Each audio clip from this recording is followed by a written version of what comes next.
Bom, eu queria iniciar agradecendo o convite para estar nesse seminário e pedir desculpa aos colegas da mesa por pedir para falar por último, mas é porque eu tinha certeza que eu ia poder dialogar melhor, porque mais ou menos eu supunha que alguns dados apresentados me ajudariam a encurtar o meu tempo. Eu vou falar basicamente de duas coisas. Primeiro, tentar pensar as nuances e as faces que a luta pela terra vem adquirindo no Brasil e suas implicações nos últimos anos, e também chamar a atenção, como segundo elemento, das mudanças recentes com importantes reflexos políticos nas formas de apropriação da terra no Brasil, relacionadas à expansão do que vem sendo chamado de agronegócio e a disputa por legitimação que está embutida aí no debate recente, né? Bom, iniciando pela luta pela terra.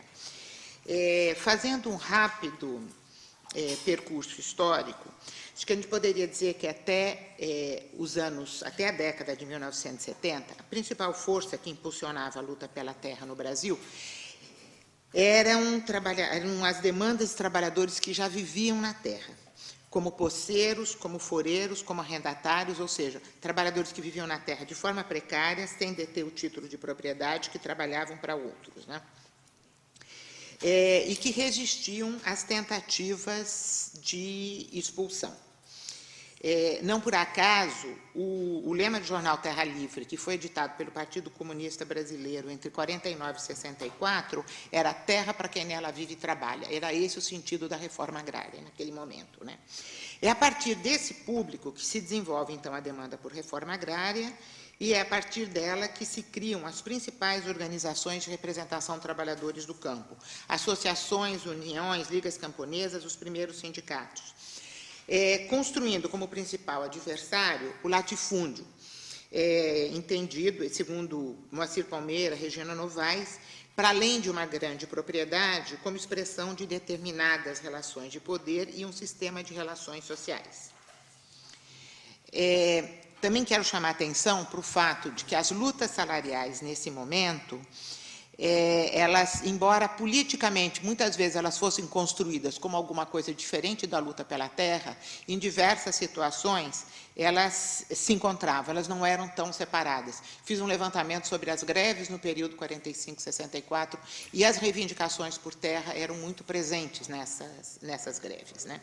Bom, é a partir dessa lógica que movia os conflitos que, logo após o golpe militar, foi aprovado o Estatuto da Terra, legislação que já foi citada hoje em algumas exposições, né? Que trouxe para os termos da lei, trouxe uma definição legal de uma categoria que era central no debate político da época, que era o latifúndio. Então, o latifúndio passou a ter uma definição e foram-lhe atribuídos contornos legais mais precisos. O Estatuto da Terra previa a desapropriação dos latifúndios e, ao mesmo tempo, também regulava relações de arrendamento e parceria, que era um tradicional foco de tensão no meio rural brasileiro. Bom, o Estatuto da Terra introduz essa categoria, introduz as formas de desapropriação, mas, ao mesmo tempo, cria uma situação que vai se perpetuar até os dias de hoje. Quer dizer, se desapropria as terras, propriedades, uma a uma, e terras consideradas não produtivas. Se nos anos 60 terras não produtivas tinham significado, hoje o significado de terra não produtiva mudou, e é isso que eu vou tentar explorar um pouco. Bom, a dinâmica da modernização da agricultura brasileira, que se intensifica, mas não começa após o regime militar, ela acelerou, ela impulsionou os conflitos por terra, mas num contexto em que os trabalhadores tinham condições muito precárias de resistência, porque era um contexto, como todos sabem, de muita repressão. A resistência continuou atomizada, mas ao longo de todos os anos 70, a gente pode dizer que a luta pela terra manteve o mesmo padrão dos anos 60. Ela foi basicamente impulsionada pela luta de poceiros, luta de quem estava na terra sem título e que estava sendo pressionado a dela sair. No final dos anos 70, se esboçam novas formas de luta pela terra e tornando a ocupação de terras a forma principal dessa luta. Para entender esse processo, essa nova forma de luta, eu acho que a gente precisa considerar duas coisas entre várias outras. Eu quero pontuar aqui somente duas. Primeiro, uma certa ineficácia em termos da possibilidade de obter desapropriações da ação sindical, considerada pela literatura como uma ação administrativa, ou seja, denunciava, mas não tinha forças para fazer pressão efetiva. Segundo, um trabalho da Igreja, um molecular trabalho organizativo da Igreja ligado à teologia da libertação, que deu as bases religiosas para a legitimação do que se poderia considerar umas novas formas de ação coletiva, e aí eu estou fazendo uma adaptação do conceito de repertórios de ação do Charles Tilly. Com efeito, no final dos anos 70 e início dos anos 80, as ocupações se multiplicaram em diversos pontos do país, mas em especial no Sul, e trouxe um novo público para a luta pela terra. E eu acho que isso a gente tem que considerar. Não se trata do público que já estava na terra, mas um público que já tinha sido expropriado, antigos agricultores, pequenos proprietários, que foram expropriados pelo próprio processo de modernização. Por dívidas, os que tentaram pegar o caminho da modernização, muitos se endividaram, não conseguiram mais perder a terra, ou pela alta do preço da terra no Sul, que fazia com que a tradicional forma de repassar a propriedade, através de compra de um lote para os filhos nas proximidades, se inviabilizou. Então, começam nesse momento as ocupações de terra, mas não são só elas. Quer dizer, o final dos anos 70 é marcado pelas ocupações de terra no Sul, mas não só no Sul, em outros estados do país também ocorreram ocupações, ocupações de canteiros de obra em locais de construção de barragens, mobilização de agricultores para resistir à chegada de grandes empresas e ao desmatamento, que é o caso, basicamente, do Acre, com os seringueiros, e, ao mesmo tempo, greves dos assalariados rurais. Então, quando a gente fala do final dos anos 70 no Brasil, a gente fala a greve do ABC, a greve que consagrou Lula como grande dirigente sindical. Eu acho super importante a gente voltar os olhos para a dinâmica de luta política que se instala no Brasil, na área rural no Brasil, nesse momento, que envolve também lutas de pequenos agricultores que, pela primeira vez, se projetam politicamente, são um personagem totalmente novo, na busca de melhores preços para os produtos agrícolas, e já em meados dos anos 80 a gente tem vários confrontos com as chamadas empresas integradoras, especialmente aí também Santa Catarina, Rio Grande do Sul e Paraná. O que é interessante é que, nesse período, além de sensíveis mudanças na forma de encaminhar a luta pela terra, é preciso ressaltar que elas assumem um caráter de ações espetaculares no espaço público, visando chamar a atenção da sociedade e construir o que seria um outro público, construir o seu público, construir novas questões que seriam disseminadas no espaço público. Nesse processo, no que se refere à luta pela terra, é reiterada a crítica ao latifúndio, no momento, porém, que o latifúndio está passando por uma profunda transformação. Como mostrou brilhantemente o Guilherme Delgado, num livro que foi publicado em 1985, ou seja, no meio desse processo, o latifúndio, nesse momento, já não era mais o mesmo. As grandes propriedades estavam se modernizando intensamente, e um novo padrão de agricultura estava se impondo. Ao longo dos anos 80, até a Constituição de 88, travou-se uma batalha em torno da possibilidade e das condições de se aplicar o Estatuto da Terra. O momento central desse processo foi a proposta do primeiro Plano Nacional de Reforma Agrária da Nova República, que fez uma tentativa de produzir uma leitura desapropriacionista radical do Estatuto da Terra. Nesse momento, esse foi um momento de acirramento de conflitos, que pôde mostrar um conjunto de fenômenos. De um lado, uma agricultura modernizada, De outro lado, como essa mesma agricultura modernizada, uma grande agricultura modernizada, era capaz de lançar mão dos antigos métodos de regulação de resolução do conflito. Acho que a Nazaré falou um pouco isso hoje de manhã, baseados na violência física, né? Mas também começou a colocar uma outra questão para a qual é importante a gente estar atento. Buscar outras formas de legitimação para essa agricultura moderna que, então, ganhava força. Só para situar um pouco esse debate, quer dizer, nos anos 80, a soja está começando a penetrar no cerrado brasileiro, né? Um pouco disso que eu estou falando quando estou falando nessa agricultura moderna, né? Bom, do ponto de vista dos assentamentos, né? Esse é um período de criação de assentamentos, com altos e baixos, como a Sônia já mostrou aí nos diferentes tempos, né? Mas a gente pode pensar esses assentamentos localizados, primeiro em áreas apropriadas, palco de conflitos fundiários, movidos pelos trabalhadores que viviam na terra. Então, se trata de assentar poceiro, foreiro, arrendatário nas terras onde eles viviam. Isso é um processo que foi muito comum no Nordeste, em algumas regiões do Rio de Janeiro, no centro, em algumas regiões de Goiás. Em outros casos, foi regularizada a situação de poceiros, especialmente no Pará. E, em outros ainda, assentamentos de famílias derivados das ocupações de terra, que foi o caso de todo o Sul, São Paulo, né? E que aí o MST teve um papel importante no sentido de fazer essas novas unidades que surgiam espaços de experimentação, porque o que estava em jogo aí era legitimar a reforma agrária a partir da capacidade produtiva dos assentamentos. Eu lembro que, no início do MST, no primeiro congresso do MST, o lema era ocupar, resistir, produzir. Então, a legitimação se fazia pela produção, né? Ou se pretendia que se fizesse produção. Daí os investimentos no sentido da organização dos assentamentos.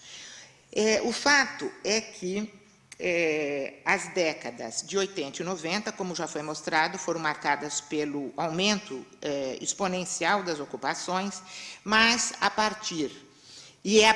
medida que aumentam as ocupações, aumenta o número dos assentamentos. Isso também já foi mencionada a relação entre esses dois fenômenos aqui. O fato é que o que a Loeira chamou de espiral das ocupações de terra parece que perdeu o fôlego nos últimos tempos. Por que perdeu o fôlego nos últimos tempos, né? Eu não tenho condições de responder a isso, mas vou levantar algumas questões que me parecem importantes para explicar isso. Primeiro, a dificuldade de encontrar terra para desapropriar. Se recorreu a mecanismos diversos no governo Lula, inclusive mecanismos de compra da terra, atualizando instrumentos legais para isso, né? Utilizou-se mecanismos de regularização fundiária, mas se esbarra nos limites entre a demanda por terra e os limites legais da possibilidade de desapropriação e as pressões que são feitas no espaço do legislativo, no espaço do executivo, para que essas desapropriações não ocorram. Eu vou voltar a isso no final da minha fala. O segundo elemento que eu queria chamar a atenção é que muitos têm apontado, né, que houve uma melhoria geral da situação econômica, que geraram outras alternativas de trabalho, a existência do programa Bolsa Família, e também um redirecionamento das organizações de luta por terra, que até o início dos anos 2000 foram os principais porta-vozes dessa luta e que parece que nos últimos tempos se voltaram muito para dentro, que estão apostando fundamentalmente em programas não sei se fundamentalmente, mas estão apostando muito em programas de formação de seus próprios quadros. Não teria como hierarquizar o que é mais importante, como é que esses diferentes fatores se conjugam, mas o fato é que não tem um único elemento que seja capaz de explicar por que nos últimos anos houve um arrefecimento das ocupações. O fato é que, se não há desapropriações, não há também ocupações e acampamentos, porque a desapropriação, ela sinaliza positivamente para haver novas ocupações. As famílias não ficam 10 anos, 5 anos debaixo acampadas, né? Existe um certo tempo e uma certa possibilidade do acampamento durar. Bom, o fato é que no Brasil nós temos, segundo dados do MST, tem cerca de 150 mil famílias acampadas hoje. Bom, 150, não é pouco, né? Não é pouco.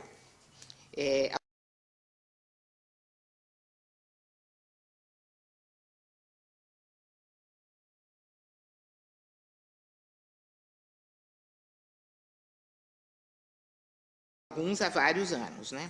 Bom, agora, a luta pela terra, ela ganhou, nos últimos anos, alguns novos elementos que eu acho que é importante chamar a atenção, que é a entrada de um novo personagem que estamos chamando genericamente populações tradicionais, né?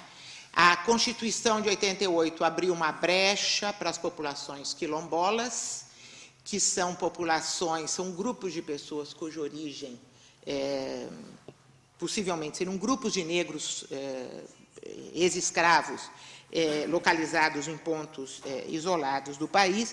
E o que é interessante é que, a partir dessa brecha, outras populações começam a demandar a terra. E aí nós criamos uma outra situação que complexifica a luta por terra no Brasil hoje, que não se trata mais de acampar para ter acesso a uma terra genérica. Se trata de lutar pela terra onde se está, porque não é uma terra qualquer para produzir nada, é uma terra que tem vinculações com a história, o termo território começa a ser usado, é isso. Quer dizer, tem a ver com a história do grupo, com a memória do grupo, e não tem terra que substitua aquela. Bom, essa luta por terra, né, a ela se soma uma luta já antiga, também pouco visível, dos grupos indígenas, que passa a se articular politicamente. Então, nós temos hoje no Brasil várias situações, não é dos grupos indígenas só reivindicando a delimitação das suas terras tradicionais, como também há grupos indígenas querendo a retomada das suas terras tradicionais, grupos que já estão fora das suas terras. Acho que no Mato Grosso há um caso desse, e teve o caso de Roraima, né, que é o mais conhecido, da Raposa Serra do Sol. Bom, ao mesmo tempo, quer dizer, a gente vê, tem um minuto, tentar sintetizar 1 milhão de coisas, quer dizer, ao mesmo tempo a gente vê novas articulações entre os movimentos, entre esses diferentes movimentos, essas diferentes vertentes de luta, que apontam, de um lado, pela permanência da terra e, por outro lado, pela ideia de um outro tipo de produção. Quer dizer, o projeto está na terra e está também num conjunto de elementos, produção saudável, alimentos. Se junta a luta pela terra com a luta agroecológica, e isto, uma produção ambientalmente mais adequada, e isso não é sem consequências, porque não se trata de ter a terra para reproduzir o modelo tradicional produtivista, mas se trata de ter a terra para sinalizar numa outra direção. Estela, eu vou pedir 2 minutinhos para falar 2 minutinhos do segundo ponto que eu queria chamar a atenção, que é a disputa política por legitimidade, né, que está envolvida na dinâmica da expansão do chamado agronegócio no Brasil, que, para mim, parece que aí está o grande nó e a dificuldade de convivência de dois modelos. Porque, a meu ver, essa convivência, ela significa fragilização dos agricultores familiares a médio prazo, seja na forma de assentado, quilombola ou agricultores com terra. Qual é a questão, né, que está em jogo? O movimento de expansão do agronegócio no Brasil, ele exige permanentemente colocar terras à sua disposição, mesmo que sejam terras para ficar provisoriamente fora da produção. Mas é um movimento permanente de incorporação de terras, quer pelos médios proprietários, pelos grandes ou pelos grandes investimentos internacionais. Então, é um movimento crescente de apropriação da terra, que explica, por exemplo, por que, desde o início do governo Lula, se tentou introduzir a ideia de atualização de índices de produtividade, uma coisa óbvia, e nunca se conseguiu fazer isso. Nunca se conseguiu tirar a proposta. uma proposta detalhada, etc., cuidadosa, nunca se conseguiu fazer isso avançar. Então, tem um nó aí na questão dos índices de produtividade, mas também a gente pode ver isso na pressão sobre áreas de florestas, nos debates em torno do Código Florestal, na crítica à delimitação das terras indígenas, em mudanças que estão em curso no Código Civil, no Congresso Nacional. Então, tem vários indicadores esparsos onde a questão da terra, da propriedade da terra, está no centro do debate, né? E, ao mesmo tempo, e aí finalizando mesmo, esse processo é acompanhado por uma campanha impressionante de mobilização da opinião pública em torno das maravilhas do agronegócio, né? Campanhas de opinião pública na televisão, do qual o exemplo mais recente é a campanha Eu Sou Agro. A Regina Bruno, que a Nazaré citou de manhã, fez um artigo analisando essa campanha, mas antes mesmo dessa campanha já houve outra também na televisão para mostrar que tudo que nós temos na nossa vida provém de algum ramo do agronegócio. Tudo que precisamos é o agronegócio que produz. Para essas campanhas são mobilizados artistas de renome, cantores renomados, enfim. O Pelé, né? São mobilizados grandes nomes. O segundo elemento são a execução, a realização de eventos de grande porte, os agrishows, que são muito mais do que feiras de instrumentos agrícolas. São demonstrações públicas da pujança do agronegócio.